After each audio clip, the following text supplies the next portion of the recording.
चष्मा द्या, विंचू चाव दिसत नाही मला. त्या चष्मा द्या ना. उतरवणार आहे विंचू, चढवणार नाही. विंचू चावला म्हणा दुसरं चरण.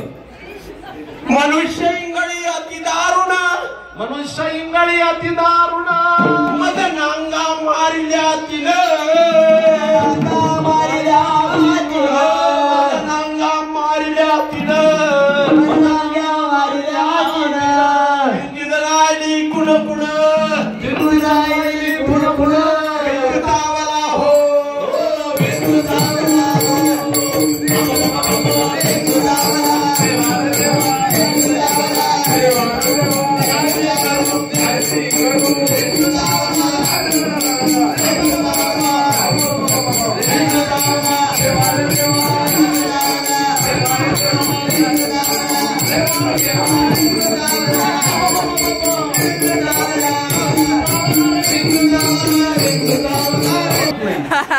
पाहू आता काय म्हणतो ते.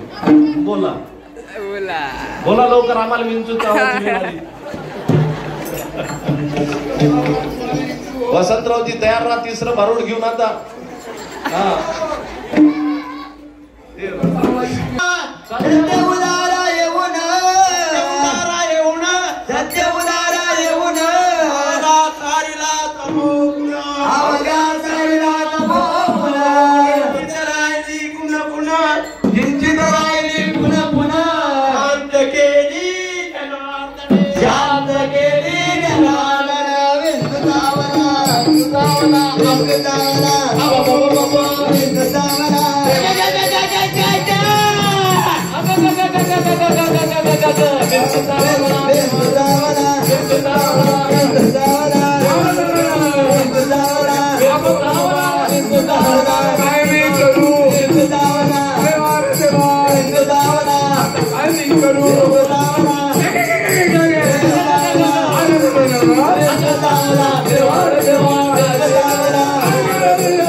त्यानंतर ते भारुडाचा रूप साकार करून देणार आहे. टाळ्या वाजवून हरिभक्तपरायण श्री शिवकुमारजी डोबळे यांचं या ठिकाणी स्वागत करूया.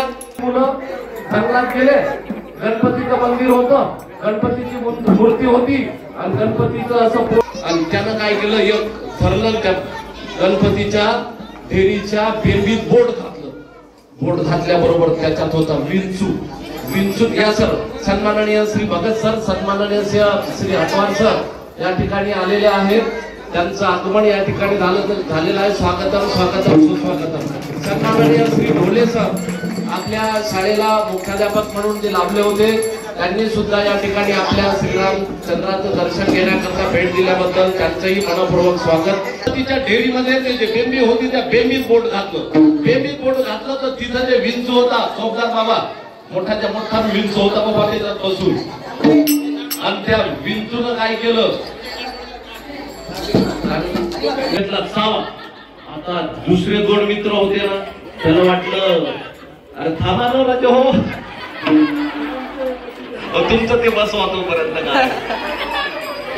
आणि मग काय केलं, त्या पहिल्या मुलानं ते काही विंचू चावल्यामुळे याला दंश झाल्यामुळे याला झाली आग.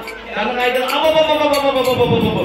न करतात ते काय म्हणे, काय थंड आहे म्हणे गणपतीचा बेबी, काय थंड गार लागायला लागले. मग दुसरा मित्र होता ते म्हणे खरंच थंड आहे का म्हणे त्या गणपतीच्या बिंबीत. अहो नाही थंड, थंड आहे का बोलल्यावर खरंच थंड आहे, हो घालून पाहिजे म्हणे बोट.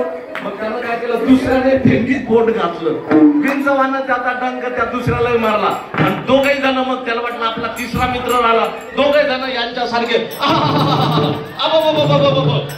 असं म्हणण्याच्या ऐवजी म्हणे काय थंड आहे म्हणे, काय थंड आहे, असं करून तिसऱ्याला वाटलं खरंच थंड आहे का. त्यालाही विचारलं म्हणे खरंच थंड, अरे खूपच थंड आहे, घालून पाहिलं म्हणजे बोट. त्यानं तिसऱ्याने बोट घातलं आणि ती काही उड्या मारायला लागल्या. काय थंड आहे, काय थंड आहे. विंच अर्थात या भारुडाच्या माध्यमातून संत श्रेष्ठ श्री एकनाथ महाराजांनी आपल्या समाजाच्या मर्मावर बोट ठेवून भारुडांची निर्मिती केली. आपण बघूया. तिसरं भारुड या ठिकाणी सादर करण्याकरता वसंतरावजी निकम आणि आंबे